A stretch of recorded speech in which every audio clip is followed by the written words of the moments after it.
It's me. I'm back. I'm here again. I might actually change shirts in the middle of this because I'm not sure when the recording on these are going to happen. So this one might get split up over 2 days. Don't judge me if I just randomly change shirts in the middle of the day, okay? Please.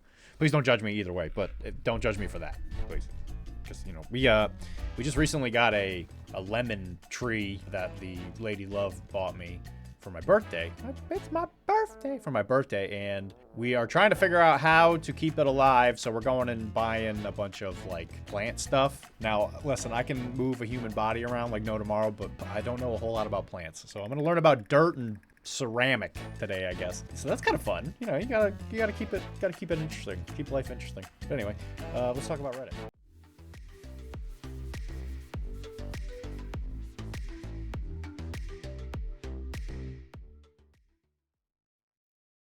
Alrighty, so this one probably going to be pretty easy, so I suppose, because of the fact that there's not a whole lot to it, but there's a lot to learn from it. I think a good amount of gleaning that can be given to the general populace as far as to why chiros, you know, like look at something like this. In this case, it's an X-ray. I don't mean to bury the lead. So let's just get into it. The person says, I got an X-ray from my sacrum coccyx done as I'd slipped over pretty heavily. This was accidentally picked up on the X-ray. It's quite an old injury. We don't know exactly when it happened. However, it does explain the back pain I get. I've had lower back pain for around 18 years now. After fall on a balancing beam at gymnastics. Interesting nonetheless. I'm definitely gonna put the X-ray up, right? So here it is in all its glory, right? And if you look at the X-ray with any kind of knowledge of spine or even just like anatomy, if you look at it, that's definitely what we call a vertebra body, and the stuff behind it and in between it. I'm gonna try and put maybe lines or something on the picture while it's in front of me, but you'll notice that obviously the body in the middle and then the one below it and above it are a little bit different. There's gonna be a bone chunk sitting off of the coast of the northern part of that bone there. And when you see this, the first thing that you might be inspired to do is panic, because you're like, oh gosh, something looks different. Everybody run for your lives. Who knows what's about to happen, right? So as a chiropractor looking at this, I will say chiros take x-rays for different reasons. From MDs, there's a lot of overlap. Obviously, there's only so many things that the human body can do in regards to where the bones are and all that, but a chiropractor looks at it maybe a little bit more from a functional standpoint as opposed to purely structural. And we as chiropractors tend to infer a little bit just based on where bones are. I think I've talked about this in a previous episode, where if we look at something, it's not necessarily where the bone is, but what the story that it could be telling as to why that bone might be there. Obviously, when it comes to a broken bone, the story's pretty easy. You slipped and fell and you broke something and it probably hurt. That's a very easy to understand story. But when you look at this x-ray, there's a couple things that immediately poke out to me. One, obviously you can see that fracture that's happening there at the top. Now, fractures can be recent or not recent, right? I guess I don't know if that's the right way to put it, but you can have an acute fracture, which means that it's happened fairly recently and it's probably very active. Or you can have a reminiscent part of a previous injury where the bone and the body have tried to heal it as best they can, and it's going to look a little different because when you have something that happens on such a macro scale, where you break something to such an extent where the body can't necessarily just pull it back to where it was before, it's going to look different. And does that necessarily mean bad? No, not necessarily, but it does mean that there's going to be some alterations of movement in the area just because things don't move the same way, because it doesn't have the same amount of stuff. Right. So whenever you look at the low back, the lumbar spine should have a certain look. It doesn't have the entire low back in here, so I can't necessarily talk about that from a chiropractic standpoint. But I do think it's funny that they were taking a picture of sacrum and coccyx, which again, I'll try and maybe zoom in on the picture. But coccyx and sacrum are going to be at the very bottom of that picture. I'm going to just assume that this is part of what they call a series. Series just means that they take multiple pictures while they're there, because they have you there. They might as well take a couple pictures. And they want to get it from multiple angles so that you can't have things that might something that might be potentially dangerous sneaking away because it's hiding behind the shadow of another part of your body. Because when you think of what an x-ray is, you're actually technically looking at the shadow of them shooting it. So what they do is they shoot an ion, like a ray, like a laser beam. And what you actually see is the thing behind it that doesn't catch the pictures. And that might be kind of hard to understand at first, but once you kind of visualize it once, you're like, oh, actually, that makes a lot of sense. The black part of an x-ray means that there was nothing there, which means kind of think of where the light where the beam is coming from is like the sun. So like if you look behind you, you'll see your shadow. That's where the sun doesn't get to quite as well because you're in the way. That's essentially what a shadow is. What you're seeing on an x-ray is the exact same thing. The light parts are the areas where the beam doesn't get to because it bumps into you, and that's what helps give it its defined shape. And what's cool about the ionizing rays is that it can go through thinner tissues, in this case it'd be skin and organs and all that. So that's why it's really good at hitting things that are much more tough, like bone. And bone, the radiation, when it hits it, kind of dings off of it. And that's why when you look at an x-ray, it looks like there's like a shape there, right? Because the shadow of your bone itself is blocking the rays from getting to that part of the screen. So if I were to go to an x-ray, don't do this, by the way. If you go to an x-ray machine and just crank it up to 6 billion and you just shoot a super beam into somebody, one, it's not healthy. Two, the screen would be completely black because the beams were so powerful that it just went right through your bones. And you might see like a really faint outline or like maybe like a hazy thing. I mean, I'm talking like super powerful here. Notice that it will look different, which is why there's x-ray technicians and all that who get trained in this kind of stuff, so that when they take the pictures, they can maybe even look for certain particular things that are particular like tissue density. There's a lot of really crazy things you can do with these kinds of machines. But generally speaking, you just having an x-ray is mostly just to determine if you have broken bones or if there's something growing or it's not supposed to, blah, blah, blah. Anyway, way too much detail for what I'm about to talk to about. But looking at this, you can definitely see the fracture. That's plain as day. And it has what we call a I can't remember the exact, I'll probably do a correction here, but it's like, it's cauterized or whatever the word is that they use, where the margins of the bone itself have hardened. And again, I'll probably hone in on it, where the shape of the fracture is defined, which means that the body has healed it because it's not an open fracture, and it has turned this little, I'm going to just call it a little bone island. It has created its own little separate entity because the body has sealed it up in order to prevent it from being sharp and, dragging into something that's not supposed to be there. And more than likely, in between these two bones, there's probably some cartilage. And I don't know that for certain. Some people heal differently. But what the body will try and do is it'll try to stabilize things in a way where things don't just roam around where they're not supposed to. If this fall happened 18 years ago, if that bone is still there, more than likely the body has done what it can to solidify that sucker, but it may not have fully turned it into bone. The dead giveaway as to this being a chronic type of injury, if you want to call it an injury, which I think is safe to, I think it's a safe word to use. If you'll notice that the anterior part or the front part of this bone, you'll notice how it kind of is doing a little like ski ramp chasing after that bone. That's your body purposely expanding the size of your bone in order to give that area more stability. And what it's trying to do is it's trying to make your bone got wider because your bone detached, right? That's essentially what a fracture is your bones are no longer one bone. They are now two bones. I guess that's one way to put it. And so when this guy got taken off of where he was before, he probably got lurched forward because it's more than likely attached to the tendon. There's a bunch of tendons here, which again, you can actually kind of see the shape of. Again, I'll see if I can kind of get a close up in there or maybe a line. But there's a really big ligament there called the ALL, which is the anterior longitudinal ligament, which is the thing that keeps your spine straight or where it's supposed to be. Again, there's a lot of nuance here. But what happened was that probably, when they fell, it probably yanked on that bone and ripped it off, which is what caused the fracture. And as you can see from the attachment there on the x-ray, right near where the little mouse cursor is, you'll see that it's still pretty attached to that ligament because you can kind of see the darkened shade of it because it's made soft tissue. More than likely, it followed it, and the body's like, "Ooh, I actually really want that stability. I crave that stability. I need to be attached to that ligament.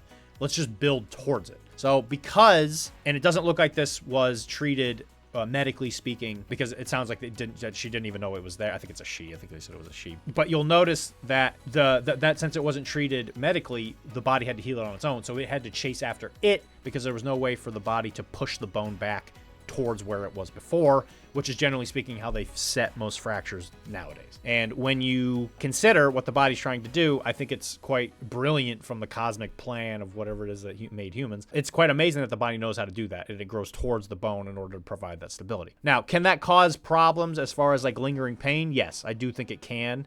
Why is probably up to some interpretation. I would go to PT and see if there's like any specific, and chiro maybe, this is probably more of a PT thing in my opinion, but if they go to a PT and there's a particular movement that really just drives them crazy, I would try to figure out why. Is it because of the movement itself becoming altered due to the fact that things have changed, or is it a problem in regards to what we call a space occupying lesion, which is something's blocking something from going somewhere else because it's in the way or whatever. Now, I'll say that overall, if I were to see this spine, I would definitely see that bone chunk. I would say that it all makes perfect sense because the bone's following after it, blah, blah, blah. I probably wouldn't panic about it too much per se because it looks stable. This isn't something that a chiropractor, at least in my opinion, would look at this and be like, ooh, I should probably not adjust this because it's going to, you know, obviously without other red flags being present. I'll just put that out there. Like if there's something else going on, they're like, oh yeah, my legs go numb every time I like do whatever. I'll be like, okay, well, maybe be a little more careful here. But if I'm just looking at this x-ray and there's a lack of other red flags, I'd see that. I could probably adjust that because that's not even an area where my hand's really necessarily going to touch. And it's probably not going to be super influenced by any huge movements that I do. If the other person's a little nervous about it, I would just do more gentle stuff in that area because that's the L4, L3 connection point, whatever, blah, blah, blah. But the ALL is one tough cookie. I'll just tell you right now, those ligaments are friggin' tough. So for you to have to think about it being like a fragile part of your body where it's like, it's going to fall apart and turn into dust. It's not. It's really not. It's very tough. It's a very tough part of the body. That ligament holds your spine together. It ain't for the lighthearted. Let's just put it that way. But other parts of this x-ray that I thought would be kind of interesting in regards to at least talking about right here in the spinal canal area, it actually looks surprisingly open. I think this is somebody who has probably been mobile most of their life. I'm not seeing anything here that you would usually bump into in regards to like an issue from like a gymnast, because they'll usually have this I forget the exact term for it, but they're down in the sacrum L5 area. There is a issue that can pop up with I think it's like Parr's defect or something like that, where there's like a spondylosis type situation, which is when more often than not, it can happen anywhere, but the one that it's usually a spondylolisthesis, one that it's usually associated with gymnasts because their bones tend to like kind of give up at a certain point because of all the bending. That's a whole thing. That's actually something you should research on your own. I can't go over. That would be like a whole presentation in itself. But you don't see that with this, where the L5 bone and the sacrum, which is the one below it, again, hopefully I'm honing in on this while I'm talking, that bone will start to slide forward and it'll run towards your stomach because of the fact that ALL is so powerful that the backbone joints and all their ligaments aren't strong enough to resist it, so it runs forward. Is it deadly or dangerous? No. Is it comfortable? Also probably no, but some people are lucky. We'll just put it that way. Some people could probably have that condition and not even think about it. They might just think like, why is my back always really tight? Or why do I have like a really huge back divot where like my low back doesn't like quite look the same as everybody else, but it doesn't really bother me. It's fine, whatever. It's just kind of like a cosmetic thing. That can definitely happen. Human body's insane with some of the things that you can get away with. But I don't see that with this. I wouldn't necessarily panic about it. You can actually see in front of that ligament a little bit of either intestines or the abdominal aorta. I'm just coming up with all this off the top of my head, sorry. So if I hesitate while I'm trying to tell you what it is, that is one of the big arteries that happens on the human body. If that sucker pops, there's no more you. Let's just put it that way. There's only been like a very few amount of documented cases where if that sucker gets damaged in some way, that you're going to be able to keep enjoying life the same way. Put it that way. But damaging that sucker's pretty hard. It's an artery, it's big, it's tough, and most of the time the things that get it are things that are really kind of out of your control, like congenital type stuff, or you really just abuse the poor guy. Again, just kind of leave it alone, let your body do its job. But that is where that is. So like in an x-ray, if you are worried about low back stuff being a little bit too forceful, if you're going to do like big chiropractic adjustments, it's always a good idea to keep your eye on that aorta, because it can start to calcify, and you really don't want to put a lot of pressure on that, just in case, because you really don't want to burst that bubble. Just put it that way. But other than that, there's like, there's a couple little things I could say here and there, like maybe the so tiniest bit of degeneration going on some of those vertebral bodies. And she has a surprisingly square L5. Like it's almost too perfectly square. It's kind of weird how it's very sharp edged. It's not like dangerous by any means, but just looking at it, I'm like, I've looked at a lot of x-rays. I see that and I'm like, that is really weirdly specific. It's kind of cool. It's kind of cool looking. What can I say? I'm a bone nerd. Yeah, but other than that, nothing too scary here. I mean, maybe the L5 S1, maybe it's like so slightly, tinily bit blows, a tiny bit, like degenerative wise, but not even something that would ping me as something to panic about. And maybe a little bit in the L3, L4. You can kind of see a little bit of, I guess you can call it like a bone spur. It's not necessarily something I would consider super dangerous. It could also just be something in the shadow of something on the other side that just happen to like kind of get included in the shot. I would have to have like an anterior an A to P shot, which is where they stand like facing the bucky or facing the ray as it shoots through them. That would be something I'd want to look at. Not something I would be super panicky about, but definitely, you know, I see it, so I might as well say it so that people don't think I'm bad at my job. I'm bad at my job for other reasons, not necessarily because I can't see things on an X-ray. Anyway, so yeah, let's go through this one only has 2 comments, so I guess we'll just do both real quick. One of them is a reply to the other. So the first one, oof, what are the treatment options? Again, it kind of depends on the presentation. I would say if they're coming in for a specific problem, you know, maybe you kind of isolate what's causing it. This person says that they've been having back pain quite a bit, and this has been something that's been there for 18 years. I have a distinctive feeling that if they're a gymnast and they haven't gone to some kind of rehabilitation-y, PT-ish training kind of thing, I'd be really surprised. I mean, falling on a balance beam is not great. I'm not surprised that caused the fracture, especially if it's just like a little lady. Women tend to be a little bit more prone to fractures just because of muscle content and the bone thinning and blah, blah. Obviously, I don't think this person is of any age where I'd really worry about osteoporosis or osteopenia. Obviously, the bones themselves don't look like they're in that situation anyway, but women tend to suffer fractures a tiny bit more than men just because they have a little bit less muscle content to kind of absorb the blow. Generally speaking, of course, something to just kind of keep in mind. Yeah, gymnasts are prone to low back pain just because they're constantly doing movements that their low back's not super happy with. They bend and contort in ways that most regular people don't, and the human body might not have been designed to do it to the extent that gymnasts tend to train in order to win competitions and all that. So again, is the back pain being caused by that particular fracture? Yeah, it's hard to say. If it is, and you really have managed to isolate it to that very specific thing, which would be kind of tough in my opinion, you'd have to do movements actively while, like, I would probably take like a flexion and maybe a distraction x-ray of the low back where you have them actually bend over just to see where the bones go. Again, there's a lot of things you could do to evaluate it a little bit further, but my first looking at that picture, I don't know if the fracture itself might be the cause for any distress. It might be responsible for some kind of alterations. Maybe it could be related, but there's a lot of other questions I'd want to ask and get answered first. Am I wrong? I could be, you know, who knows? Again, that's the glory about medical world, is everybody has different opinions. And the response to that previous comment, honestly, I'm not sure they do anything to that unless it's pressing on a nerve, and they maybe they address it like a herniation and take it out. I knew for like burst or compression fractures, they would put cement in it to stabilize the vertebra. Yeah, that's something that can happen. This is not a burst fracture or a compression fracture. A burst fracture or a compression fracture is, you think about the 2 bones being on top of each other. So let's just say this is a spine bone, this is a spine bone. Let's just say you fall directly onto your butt. Actually, I guess kind of like maybe falling on a balance beam. What happens is that this gets pushed into it real hard, and then one of the bones themselves actually kind of pops like I'm going to say like a balloon, I guess, maybe. It's not like a perfect way to describe it, but yeah, doing that, fall down on that thing, it'll kind of in the middle of the bone itself, it'll crack, and it's a god.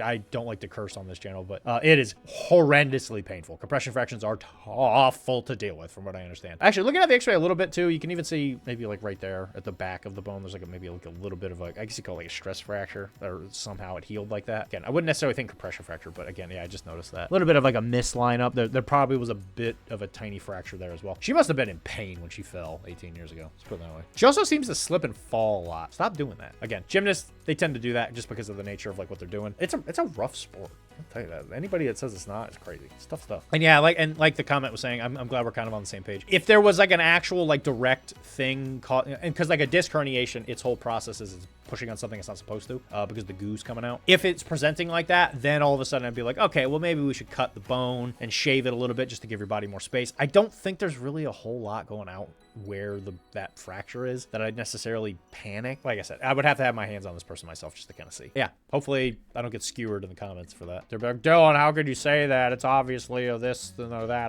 Don't you see the thing on the x-ray, the problem, and blah, blah, blah. You're so dumb. But yeah, it's an interesting x-ray. I think that something people really enjoy is looking at their x-rays. Again, I think I've talked about this in a previous episode as well. If you take an x-ray of a patient, a lot of times they just kind of want to see it. They're like, ooh, this is kind of interesting. It's got a lot of novelty to it, because you don't get to look at your bones very often. You get to see you in a different kind of way, and that's what's beautiful. You know, you're like, oh wow, I know how my brain works, and I know how my skin looks, and I know how it feels like when I go to the bathroom or something like that. But they don't know what their bones look like, because you're like, I can't see it. It's too much skin in the way. Kind of interesting, but yeah, I think that's really cool. Personally, I love x-rays. Why is everybody trying to message me? Don't they know I'm busy? Don't they know I'm busy trying to record something?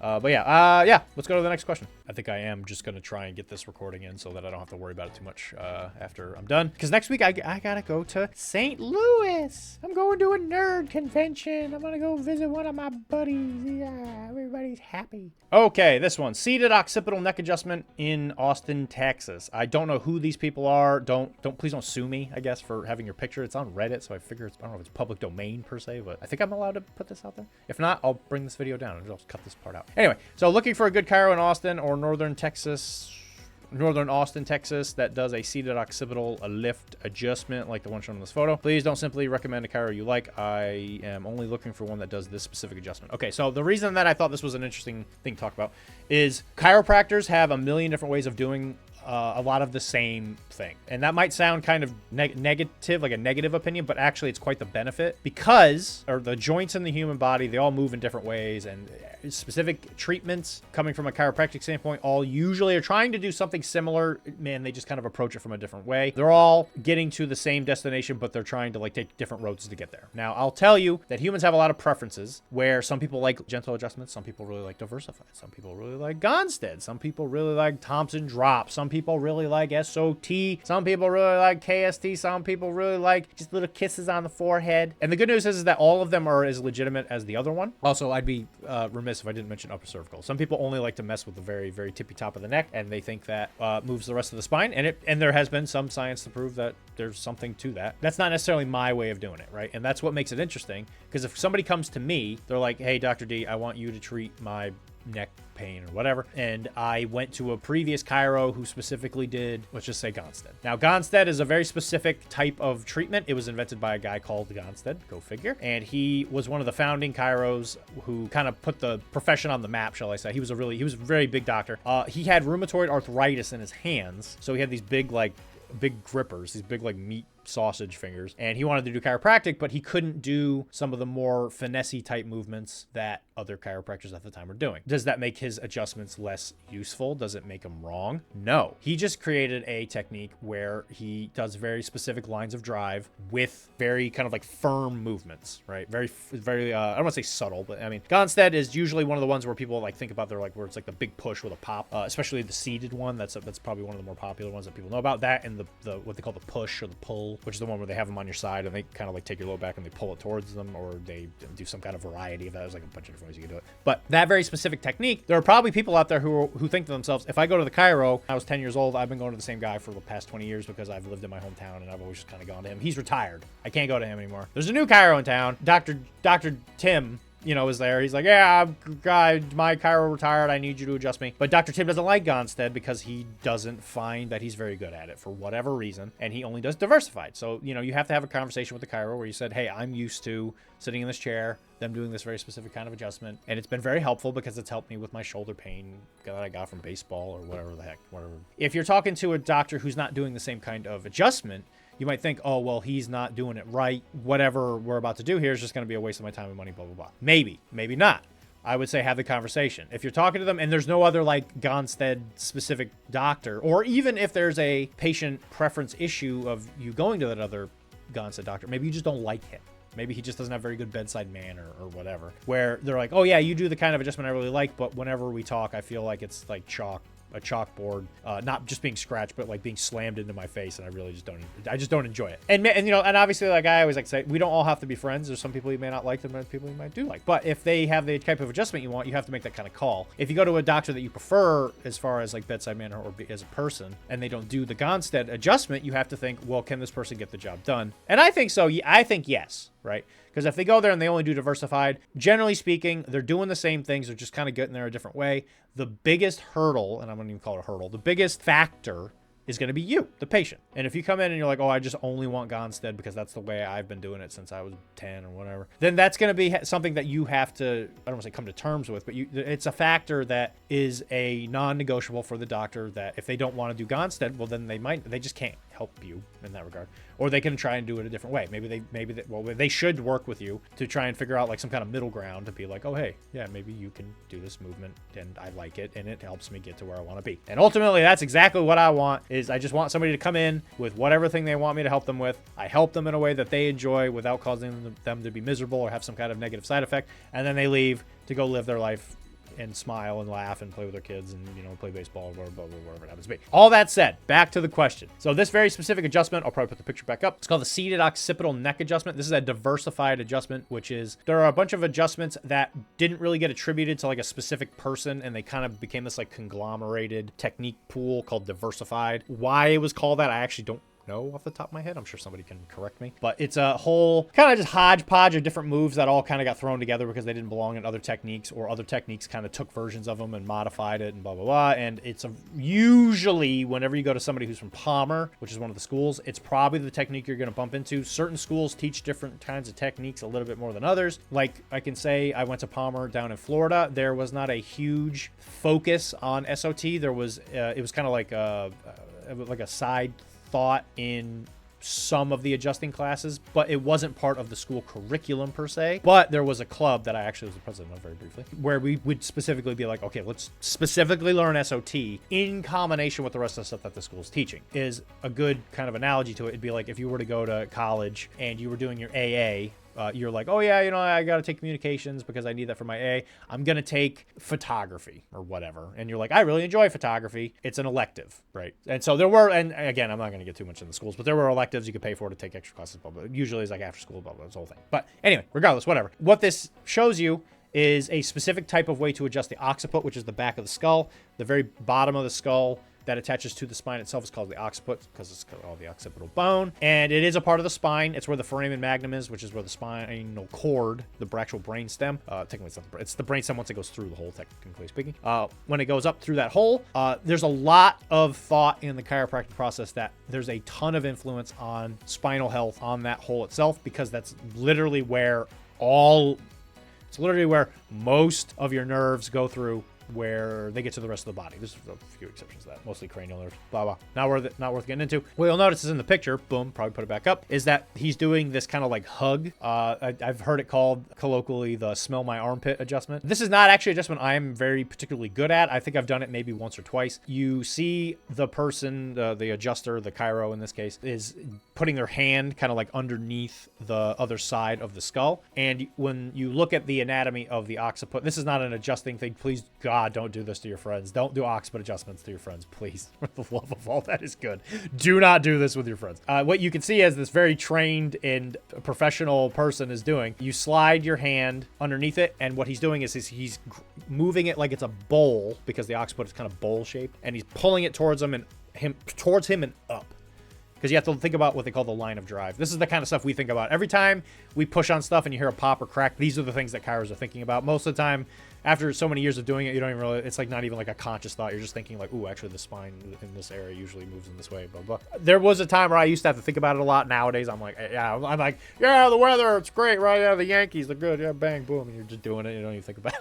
It's just kind of like take it for granted. Which is why I think it's important to talk about, because people are like, what is happening? Like, what are you doing to me? Please, how do you make all these things happen? Why can't I make it pop? But you make it seem so easy. Well, this is why. This is this kind of stuff that we're thinking about. And if you were to come to Dr. D and say, hey, can you do a seated occipital neck adjustment to me? I don't live in Austin, Texas, so I'm sorry to whoever did this. I can't do this to you. I'm sorry. This particular adjustment is really good for some people. Some people just have occiputs and spines in some shape or form or whatever, where this adjustment just feels like, you know, the best thing since sliced bread. There's nothing wrong with that. If this person came in, I would do this I would do my version of occipital adjustment. And sometimes my version of the occipital adjustment doesn't necessarily go after the up and down part of it. Sometimes occipits will kind of get mashed down because gravity's pretty brutal. And the way I treat occipits is usually very like left and right. But what'll happen is, for me, if they say, oh, I still feel like something's not right, I'll take a towel, I'll give them like a light traction to the neck. And usually after I do my left or right thing, it loosens up where the thing just kind of pops right back in place. And you get this really like loud, pleasurable moan out of people. Pretty funny when you think about it. Who knows? Maybe one day I'll put a video of it up. But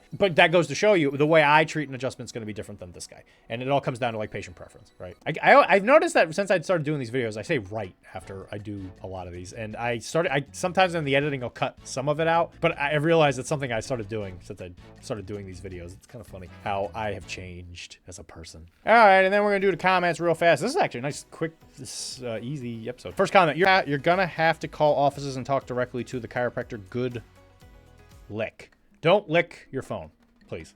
Who know? You don't know where that thing's been.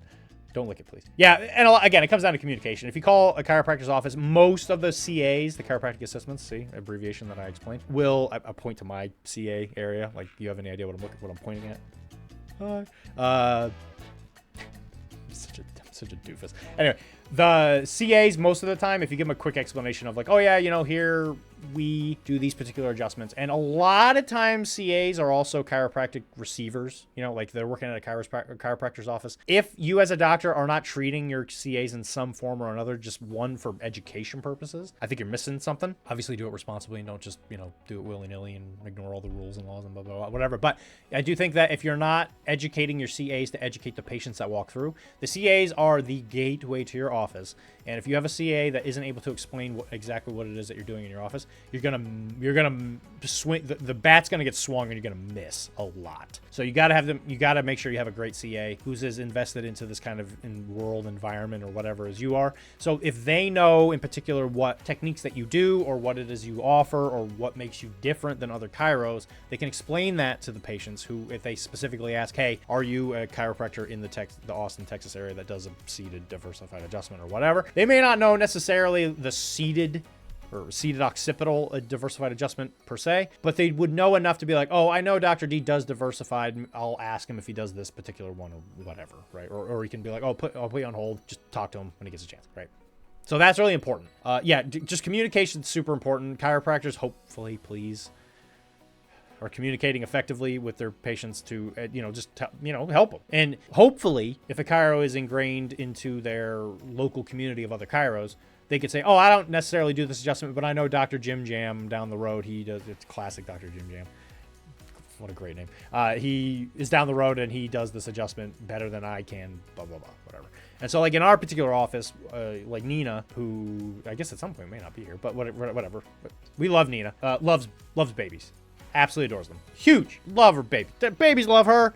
Everybody's happy. Parents are happy. Their baby's happy. She's happy. Everybody's happy. And I know for a fact that I could definitely treat a baby. I treat babies and I treat kids because, they come in and blah, blah, blah. But I know for a fact that Nina is better at it than I am. And I know that if somebody were to bring their kid to me, they would definitely get a satisfactory experience and they would leave happy, and everything that they could possibly want, I would do. Baby's happy. I'm happy. Whatever. But I know that Nina's specialty is that particular thing. She loves pediatric chiropractic.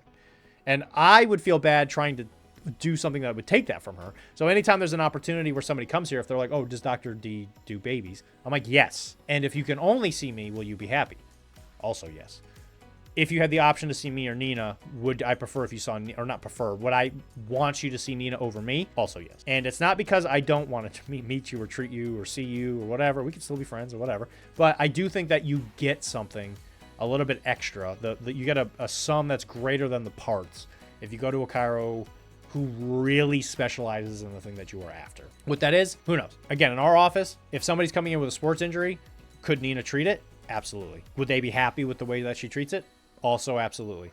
If they come to me, they would get an extra layer of potential added benefit because maybe I know an exercise that she doesn't, or I've done a particular lift that because Nina's not much of a lifter, but I do a lift and I'm like, oh yeah, I do this particular lift, and when I do it, I notice my shoulder does this thing, kind of keep your eyes open. Yes, then that would be something that you would get. And would Nina be able to get to that point? Absolutely. I think she'd be able to make your woes go away or whatever. But we have different ways of approaching it, and we all have different specialities, and that's what makes chiropractic beautiful. Especially chiropractors that are in the same office, because they can cover each other. Where if you are going to a specific doctor who only specializes in one thing and doesn't have like a backup system, well then maybe I would take a strong person, honestly, to be like, well, maybe you shouldn't come to me, you should go to Jim Jam down the road because he's better at this particular adjustment or whatever. And again, there's a lot of these like kind of things that have to go through people's heads when they're trying to do, chiropractic to people, because they think like, oh well, I know I'm good at this, but Jim Jam's good at this, blah blah whatever. Hopefully that doesn't seem disparaging to anybody. I was diplomatic about it. But yes, I do think that the benefit of having more than one chiro in an area is actually beneficial for all chiros in general, because it helps the industry look more helpful, as opposed to us being little scattered islands of people trying to I don't want to say take advantage of each other, but argue over like who's better than who. I don't care. If somebody does a technique I don't do, great. That means it offers people it gives people the opportunity to do something that maybe I'm not as good at fixing. Awesome. I love that. It doesn't speak to me about not being good enough. It just speaks to the industry as a whole, thinking like, we could cover all this ground if we all just kind of stopped arguing over stupid stuff, and we all just kind of like worked with each of our strengths. And there's a lot to be said about that, and for a lot of different things that are happening in the world these days. But that is not the point of this conversation. All right, last comment, which is absolutely one of my favorite. Smell the pit. Yes. Smell the pit adjustment. Yes. Smell my stinky armpit. Boom. It's a good adjustment. You don't actually have to smell my armpit. I'm just joking with you. I'm just trying to get a little laugh out of you. There you go. There's 2 questions. Yeah, this one's gonna be a little short and sweet. I do have to go to St. Louis, so I want to make sure I can get this edited out and released before I have to leave later this week. So yeah, I hope you guys have an absolutely wonderful week. I'll see you guys next week, and just kind of keep doing what you're doing. I love you. I do. I think you're great. I think you're the bomb.com, baby. I love you. Hope you guys keep it popping out there. Hope you have a wonderful week. I'll see you next week, and just be happy if you can. Can you do that for me? I appreciate that.